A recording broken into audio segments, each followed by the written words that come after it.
नमस्कार, आप सभी का बहुत बहुत स्वागत है आपके अपने चैनल ज्ञानोदय में। और जैसा कि आप सभी लोग जानते हैं कि 13 नवंबर जो है यूजीसी नेट हिंदी की डेट जो डिक्लेयर हुई है, उसके क्वेश्चंस उसके लिए हम लगातार मल्टीपल चॉइस क्वेश्चंस कर रहे हैं। और इस सीरीज़ में मैं आपको जो है वीडियोस दे चुकी हूँ और आज जो है मैं आपको नेक्स्ट वीडियो देने जा रही हूँ। तो मैंने पिछले वीडियो में जो है वो आपको 96 तक क्वेश्चंस करवा दिए थे। मैं आपको रोज़ 50 क्वेश्चन देती हूँ। पिछली सीरीज में मेरे 100 क्वेश्चन मुझे करवाने थे, लेकिन किसी टेक्निकल प्रॉब्लम की वजह से जो है मेरे 4 क्वेश्चन जो बचे थे वो मैं यहीं पर कंप्लीट करवा देती हूँ। और फिर उसके बाद मैं 101 से शुरुआत करती हूँ आज के क्वेश्चंस की। ठीक है, तो देखिए मतवाला के संपादक थे, यहाँ तक जो है पिछली बार वीडियो में कंप्लीट हो गया था। तो चलते हैं 97 क्वेश्चंस की तरफ। 97 क्वेश्चन है, सरस्वती पत्रिका के पहले संपादक थे। ठीक है, सरस्वती पत्रिका के पहले संपादक कौन थे? तो इस क्वेश्चन पर बड़ा कन्फ्यूज़न होता है। कुछ बच्चे महावीर प्रसाद द्विवेदी लगाते हैं, लेकिन ये गलत आंसर है। श्याम सुंदर दास जो थे वो सरस्वती पत्रिका के पहले संपादक थे। ठीक है, फिर है अगला क्वेश्चन, निम्नलिखित जोड़ों को छाटिए। ठीक है, अब अगर ये जोड़े आपके सामने हैं और इनको हमें जो है मैच करना है, तो चलते हैं। देखिए कौन सा जोड़ा गलत है, हमें ये छांटना है। ठीक है, तो राम प्रसाद निरंजनी ने भाषा युग वशिष्ठ लिखी, बिल्कुल सही बात है। गंग कवि ने चंद छंद वर्णन की महिमा लिखी, ये भी बिल्कुल सही जो है मिलान है। सदल मिश्र ने नासिकेत उपाख्यान लिखा, ये भी सही है। लेकिन मुंशी सदाशिव लाल ने प्रेम सागर नहीं लिखी थी। प्रेम सागर जो लिखी थी वो लिखी थी लल्लू लाल ने। ठीक है, तो ये जो लिखी हुई है लल्लू लाल की, अब यहाँ पर गलत दे रखा है, तो ऑप्शन हमारा ये वाला सही है, क्योंकि हमें गलत ऑप्शन छांटना था। ठीक है, उसके बाद अगला प्रश्न जो है वो हमारा क्या कह रहा है, चलिए अब अगले प्रश्न पर चलते हैं। हिंदी साहित्य आधुनिक काल का जनक किसे कहा जाता है? तो आधुनिक काल का जनक जो है आचार्य रामचंद्र शुक्ल, भारतेंदु, बाबू हरिश्चंद्र, महावीर प्रसाद द्विवेदी, अज्ञे। तो अगर हम देखें आधुनिक काल का जनक जो है वो जो है भारतेंदु हरिश्चंद्र जी को ही कहा जाता है। तो बी ऑप्शन सही है। ठीक है, उसके बाद नेक्स्ट जो क्वेश्चन है, अब हम चलते हैं 100 क्वेश्चंस पर। ठीक है, जो हमारा 100 नंबर का क्वेश्चन है और यहीं से मैं स्टार्ट 101 क्वेश्चन की सीरीज यहीं से कर दूंगी। ठीक है, उत्तर प्रदेश सरकार द्वारा 1947 में गठित लिपि सुधार समिति के अध्यक्ष कौन थे? तो महात्मा गांधी, पी डी टंडन, आचार्य नरेंद्र देव और वीजी खेर। तो इनमें से जो सही आंसर है वो आचार्य नरेंद्र देव है। ठीक है, उत्तर यूपी सरकार ने 1947 में जो गठित लिपि समिति जो बनाई थी, उसका अध्यक्ष वास्तव में कौन थे? नरेंद्र देव थे। ठीक है, तो ये बहुत अच्छा क्वेश्चन है और ये आपको पता होना चाहिए। ठीक है, उसके बाद 101 से स्टार्ट करते हैं आज की सीरीज। निम्न सूचियों को सम्मिलित कीजिए। ठीक है, तो अगर हम सम्मिलित करें तो देखिए ये हमारे व्यंजन दे रखे हैं और ये व्यंजन के प्रकार हैं। कौन सा व्यंजन किस प्रकार का है ये हमें यहाँ पर लिखना है। ठीक है, हमें मैचिंग करनी है। तो गा, तो देखिए का, खा, गा, घा, ये जो का वर्ग के जो व्यंजन होते हैं ये कंठ में आते हैं। ठीक है, ता, था, दा, धा, ना, ये किस में आते हैं? ये आपके आते हैं दंत में। ठीक है, और ला, या, वा, यारा, लावा, सा, ये अंतस्थ में आते हैं। और चा, छा, जा, झा, ठीक है, ये जो आते हैं ये किस में आते हैं? ये आते हैं तालव्य में। ठीक है, तो ये जो आपके जो व्यंजन हैं, ठीक है, तो इस तरीके से ये देखिए हमारी मैचिंग हो गई है। ठीक है, तो आप मैच कर लीजिएगा इसके आगे। ठीक है, ऑप्शन को। उसके बाद आगे चलते हैं, ये यहाँ पर मैच कर लीजिएगा। ठीक है, निम्न में से मानक शुद्ध रूप कौन सा नहीं है? ठीक है, तो देखिए हिंदी की गिनतियाँ हैं 11, 53, 49 और 79। ठीक है, तो इसमें से जो 53 शब्द है ये गलत है। एक्चुअली हिंदी की जो गिनती होती है उसमें 53 नहीं होता है, बल्कि 53 शब्द होता है। ठीक है, तो 53 सही शब्द है, 53 नहीं है। तो इसका जो बी ऑप्शन है वो सही है। अष्टयाम की रचना ब्रजभाषा गद्य में करने वाले लेखक कौन थे? तो अष्टयाम की जो रचना की थी नंददास, वल्लभाचार्य, गोकुलनाथ, नावादास। तो नावादास ने किसी, इसकी ट्रिक्स भी मैं आपको दे चुकी हूँ, आपने पढ़ी होंगी कृष्ण काव्य धारा में। ठीक है, उसके बाद है आर्य समाज की स्थापना कब हुई? तो देखिए इसमें जो ऑप्शन दे रखे हैं 1850, 1880, 1820, 1867। ठीक है, तो ये जो दे रखे हैं ऑप्शन, और एक यहाँ पर एक जो है जानने योग्य बात ये है कि यहाँ पर जो ऑप्शन है ये सभी गलत दे रखे हैं। ठीक है, यहाँ 1875 होना चाहिए। ठीक है, अच्छा 1875 ईस्वी। ठीक है, तो 1875 ईस्वी जो है ये सही ऑप्शन है, तो यहाँ पर आप मिटा दीजिएगा। 1875 ए ऑप्शन जो है इसका सही होगा। ठीक है, गलत दे रखे हैं ऑप्शन, तो यहाँ मिस प्रिंटिंग हो गई है। ओके, चलिए अब आगे चलते हैं। काशी नागरी विचारणी सभा के प्रथम अध्यक्ष कौन थे? तो काशी नागरी विचारणी सभा थी, काशी नागरी विचारणी सभा के प्रथम अध्यक्ष कौन थे? महावीर प्रसाद द्विवेदी, बाबू श्याम सुंदर दास, बाबू राधा कृष्ण दास, या फिर भारतेंदु बाबू हरिश्चंद्र। तो इन चारों में से अगर हम देखें तो काशी नागरी विचारणी सभा के जो प्रथम अध्यक्ष माने जाते हैं थे उस समय, वो थे बाबू राधा कृष्ण दास जी। ठीक है, उसके बाद नेक्स्ट क्वेश्चन पर चलते हैं। कचहरियों में नागरी भाषा का प्रयोग कब हुआ? ठीक है, तो अगर हम कचहरियों में नागरी भाषा का प्रयोग की बात करें, जो न्यायालय की भाषा में जो नागरी है वो प्रयुक्त होने लगी, तो इसका जो सही आंसर है वो है 1900। ठीक है, 1900 ईस्वी में कचहरियों में नागरी भाषा का प्रयोग होने लगा था। निम्नलिखित में से किस राज्य की राजभाषा हिंदी नहीं है? तो चलिए ये जो क्वेश्चन है आप याद रखिए, किस राज्य की राजभाषा हिंदी नहीं है। तो इसके मैं आपको ऑप्शन अभी दिखाती हूँ। तो जो क्वेश्चन मैंने अभी आपको बताया कि कहाँ की भाषा हिंदी नहीं है, तो जम्मू कश्मीर, उत्तरांचल, छत्तीसगढ़ और झारखंड। तो इसमें से देखिए उत्तरांचल की जो बोली है वो हिंदी भाषी क्षेत्र में ही आती है। ठीक है, कुमाऊनी हो गई। झारखंड की जो है वो भी कहीं ना कहीं जो छत्तीसगढ़ी और झारखंडी ये भी हिंदी भाषी क्षेत्र में ही मानी जाती है। लेकिन जम्मू कश्मीर की जो बोली है वो हिंदी भाषी क्षेत्र में नहीं आती है, तो इसका ए ऑप्शन सही होगा। ठीक है, हमें कौन सी नहीं है ये छांटनी है। काशी नागरी विचारणी सभा की स्थापना कब हुई थी? 1880, 1850, 1893 या 1920। तो देखिए काशी नागरी विचारणी सभा की जो स्थापना हुई थी 1893 में हुई थी। ठीक है, अब किसने की थी चलिए ये मुझे आप कमेंट करके बताएंगे। ठीक है, व्यापक क्षेत्र में व्यवहृत होने वाली बहुसंख्यक लोगों की भाषा को क्या कहा जाता है?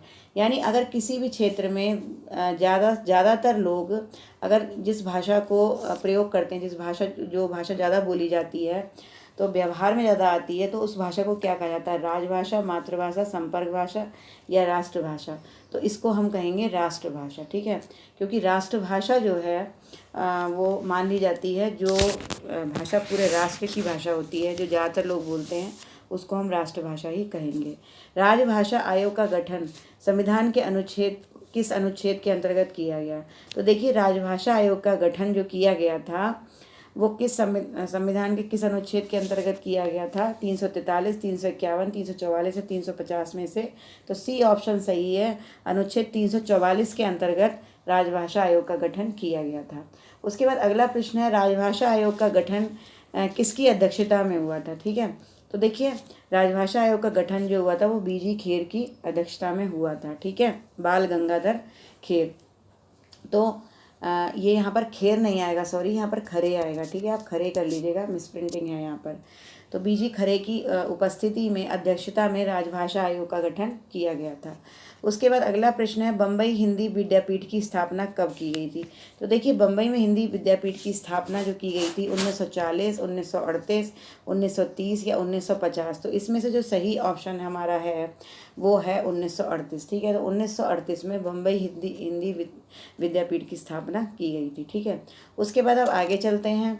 अब हमें कुछ बोलियां दे रखी हैं अगले क्वेश्चन में और हमें उन्हें मैच करना है कि कौन सी बोली कहाँ की है। ठीक है, चलिए अब इनको मैच करते हैं हम।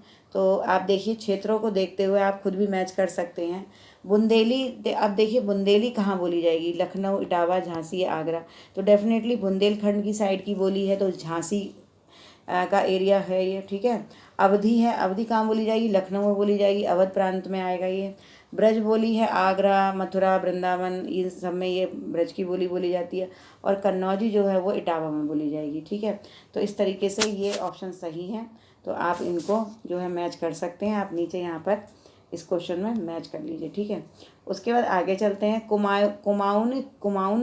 कुमाऊनी किस राज्य की बोली है? ठीक है, तो कुमाऊनी जो है, देखिए कुमाऊनी और गढ़वाली दो बोलियां आती हैं, ये जो खस अपभ्रंश से जो है इनका उद्भव हुआ है।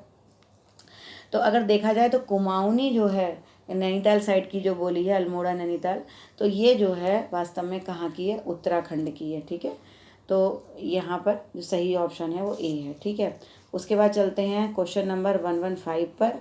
तो मैं आपको नेक्स्ट क्वेश्चन दिखाती हूँ अभी।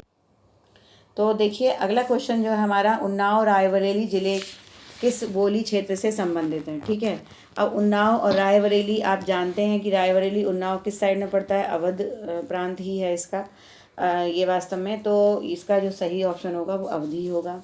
मेरठ सहारनपुर बिजनौर किस बोली के क्षेत्र से संबंधित है। अब देखिए मेरठ सहारनपुर बिजनौर ये सब पश्चिमी क्षेत्र में पड़ते हैं। ठीक है, पश्चिमी भाषा ये है, इसमें बोली जाती है। तो पश्चिमी जो है ये किस में आएगी, खड़ी बोली। ठीक है, तो मेरठ सहारनपुर बिजनौर ये यहाँ पर खड़ी बोली बोली जाती है। ठीक है, देखिए मैं ज़्यादा ऑप्शंस पर नहीं जा रही हूँ, जो डायरेक्ट क्वेश्चंस हैं मैं उनको डायरेक्ट बता रही हूँ, जिससे टाइम कम खर्च हो। और जिनमें जिनमें मुझे लगता है कि ऑप्शन बताने की ज़रूरत है उसमें मैं आपको ऑप्शन भी बताती जा रही हूँ। ठीक है, हिंदी शब्द सागर की भूमिका के रूप में किस ग्रंथ की रचना हुई है। तो हिंदी शब्द सागर जो लिखा गया था वो वास्तव में देखिए जो लिखा गया था उसकी भूमिका तैयार की गई थी, ये वास्तव में की गई थी हिंदी साहित्य का इतिहास। ठीक है, यहाँ पर 4 ऑप्शन हैं, इसमें से जो ए ऑप्शन है वो बिल्कुल सही है। हिंदी साहित्य का इतिहास रामचंद्र शुक्ल के द्वारा जो लिखा गया था उसकी भूमिका को लेकर के हिंदी शब्द सागर मतलब हिंदी इस ग्रंथ की रचना हुई थी। ठीक है, हिंदी साहित्य का इतिहास और भूमिका ली गई थी हिंदी शब्द सागर की। तो ये जो ऑप्शन है वो बिल्कुल सही है। फिर है जनसंचार का माध्यम नहीं है, टीवी रेडियो इंटरनेट टेलीफोन। तो इसका सही आंसर है टेलीफोन।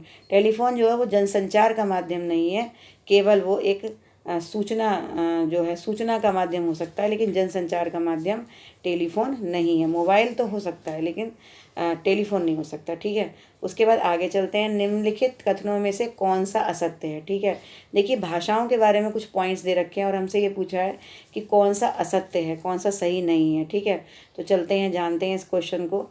तो 2 भाषाओं के बीच बोधगम्यता होती है, पहला ऑप्शन। भाषा की 2 बोलियों के बीच बोधगम्यता होती है, दूसरा ऑप्शन। फिर तीसरा ऑप्शन है, एक भाषा के अंतर्गत कई बोलियां होती हैं, भाषा का प्रयोग साहित्य में होता है, बोली का नहीं। तो अब इनमें अगर हम असत्य छांटें, ठीक है, तो देखिए भाषा की 2 बोलियों के बीच बोधगम्यता होती है, यानी अगर कोई भी भाषा और उसकी 2 बोलियां होती हैं, जैसे मान लीजिए हिंदी भाषा है और उसकी 2 बोलियां हैं, मान लीजिए एक अवधी है और एक ब्रज है, तो कहीं ना कहीं उनके बीच में बोधगम्यता होगी। मतलब अगर हमने एक बोली सीख रखी है तो हम दूसरी बोली आसानी से उसी से सीख सकते हैं, मतलब हमें कहीं ना कहीं थोड़ा सा उसका अंदाज़ा लग जाता है। एक भाषा के अंतर्गत कई बोलियाँ होती हैं, ये आपको पता ही है। जैसे हिंदी भाषा है तो 18 बोलियाँ हैं टोटल। ठीक है, तो एक भाषा के अंतर्गत कई बोलियाँ होती हैं। भाषा का प्रयोग साहित्य में होता है, बोली में नहीं।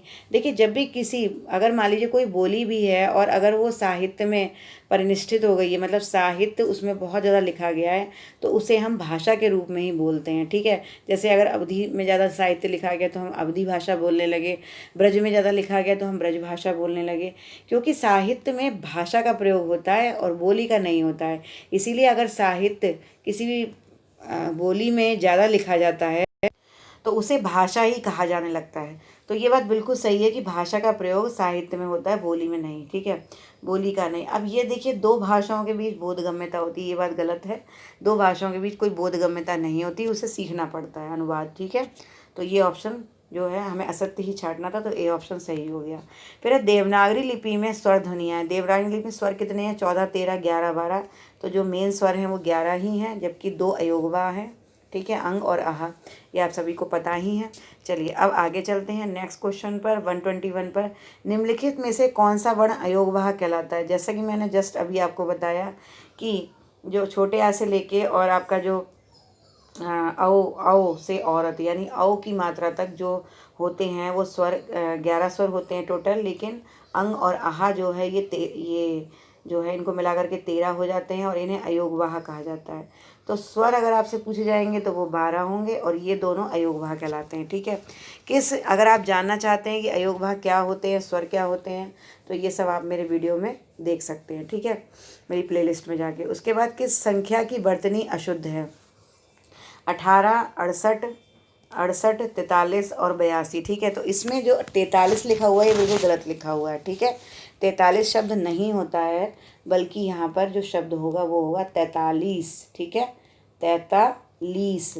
लीस शब्द होता है, बड़ी ई की मात्रा होती है, तो ये वाला हमारा अशुद्ध शब्द है। ठीक है, उसके बाद अगला क्वेश्चन है अशुद्ध वर्तनी वाला शब्द है। देखिए हुए, गए, पढ़ाई और लीजिए, इनमें से जो अशुद्ध वर्तनी वाला शब्द है वो हमें छांटना है। ठीक है, तो चलिए छांटते हैं। हुए ये सही है, गए भी सही है क्योंकि हुए में ए की मात्रा आ रही है, ए जो है वो स्वर निकल रहा है, गए में भी ए निकल रहा है, पढ़ाई भी बिल्कुल सही है, लेकिन लीजिए में ये निकल रहा है। ठीक है, तो लीजिए में ए की जगह ये लगेगा, तो ये जो है हमारा गलत हो गया। ठीक है, तो ये ऑप्शन डी ठीक है। निम्नलिखित में से कौन सा गुण राष्ट्रभाषा के लिए आवश्यक है? ठीक है, राष्ट्रभाषा के लिए कौन सा गुण आवश्यक होता है? चलिए मैं ऑप्शन आपको अभी पढ़कर बता। तो देखिए, बहुसंख्यक लोगों की भाषा, सरकारी कामकाज की भाषा, व्यापक क्षेत्र में व्यवहाररत या फिर विस्तृत शब्द भंडार। ठीक है, तो ये चार ऑप्शन में से जो अगर हम राष्ट्रभाषा की बात करें, मतलब जो आमतौर पे जो बोली जाती है, बहुसंख्यक लोगों की भाषा सही है कहीं ना कहीं राष्ट्रभाषा के लिए, व्यापक क्षेत्र में व्यवहृत होती है राष्ट्रभाषा बिल्कुल सही है, विस्तृत शब्द भंडार होता है, लेकिन सरकारी कामकाज की भाषा के लिए राजभाषा का प्रयोग होता है, राष्ट्रभाषा का प्रयोग नहीं होता है। तो बी ऑप्शन हमें असत्य चुनना था, जो कि राष्ट्रभाषा के हिसाब से सही नहीं है, तो बी ऑप्शन जो है हमारा सही हो गया। फिर है राजभाषा के प्रति सरकार के कर्तव्यों एवं दायित्वों का उल्लेख किसमें है? तो देखिए, राजभाषा के प्रति जो सरकार के कर्तव्य और दायित्व हैं, ये वास्तव में जो है 343, 344, 346 और 351। ठीक है, तो इसमें जो सही ऑप्शन है वो है 351। तो धारा 351 में सरकार के प्रति जो कर्तव्य हैं, सरकार के कर्तव्यों एवं दायित्व को राजभाषा के प्रति जो कर्तव्य हैं वो इसमें दे रखे हैं। ठीक है, उसके बाद नेक्स्ट जो हमारा अगला क्वेश्चन है, बहुत अच्छा क्वेश्चन है कि राजा लक्ष्मण सिंह आगरा से किस पत्रिका को प्रकाशित करते थे? तो राजा लक्ष्मण सिंह की जो पत्रिका थी, समालोचना, साहित्य संगीत, प्रजा हितैषी और विशाल भारत। तो इनमें से जो सही ऑप्शन है वो है प्रजा हितैषी, क्योंकि राजा लक्ष्मण सिंह जो है वो प्रजा हितैषी को प्रकाशन करते थे। फिर है परिनिष्ठित भाषा का दूसरा नाम क्या है? मानक भाषा, संपर्क भाषा, राजभाषा या राष्ट्रभाषा। तो इसका सही आंसर है मानक भाषा। ठीक है, परिनिष्ठित भाषा को मानक भाषा भी कहा जा सकता है। उसके बाद अगला प्रश्न है संविधान सभा ने हिंदी को राजभाषा बनाने का प्रस्ताव कब पारित किया?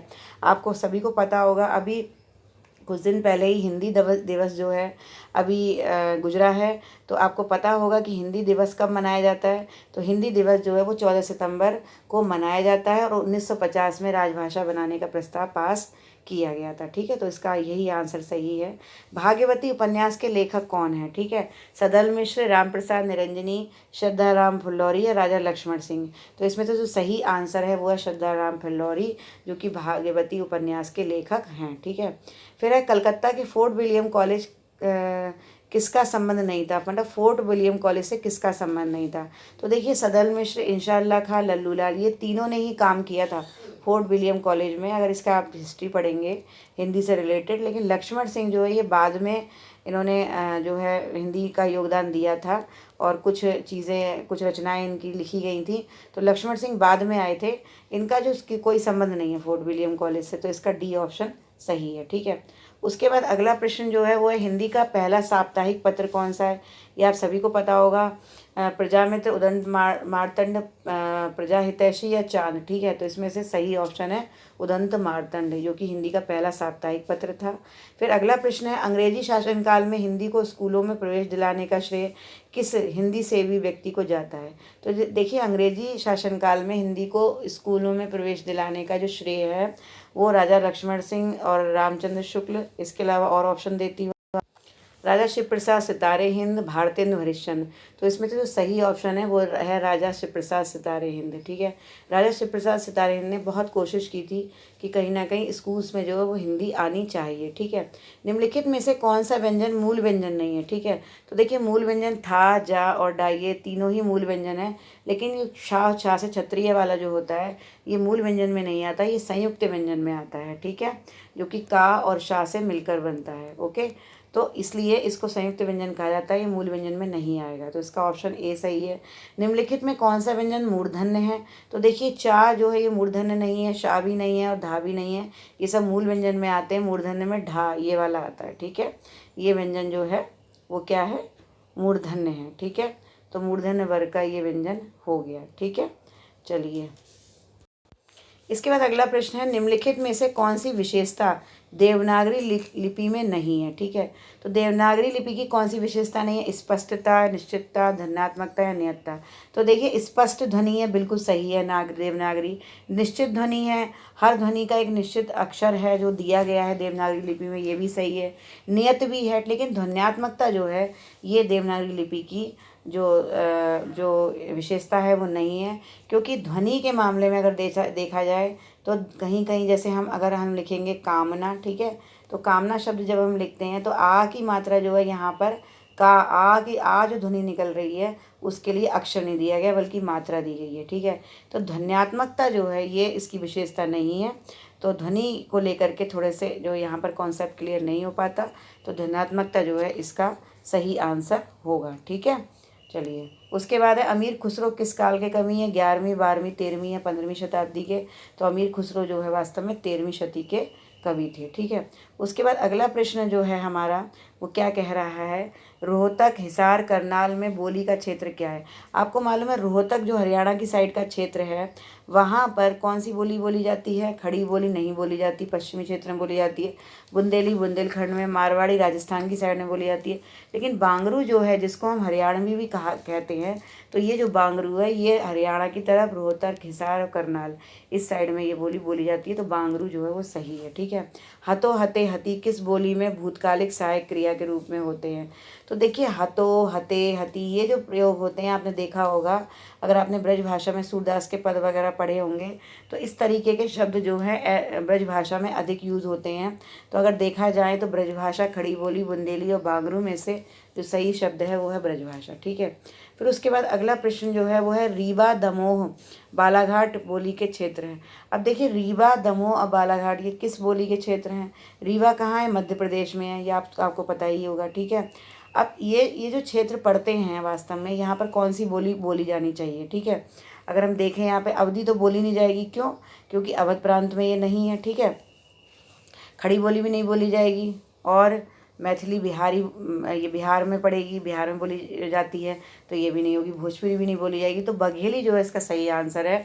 ठीक है, तो ये आप लगा सकते हैं बी ऑप्शन। औकारांत किस बोली की प्रधान प्रवृत्ति है? औकारांत जो है वास्तव में औ की मात्रा का बार बार गयो, मैया मोरी मैं नहीं माखन खायो, तो औ की मात्रा का जो प्रयोग इस तरीके से हो रहा है वो खड़ी बोली, अवधी, कन्नौजी, ब्रजभाषा में से वास्तव में ब्रजभाषा में ज़्यादा देखने को मिलता है औकारांत वर्ण जो है प्रयोग। तो इसका आंसर ब्रजभाषा सही होगा।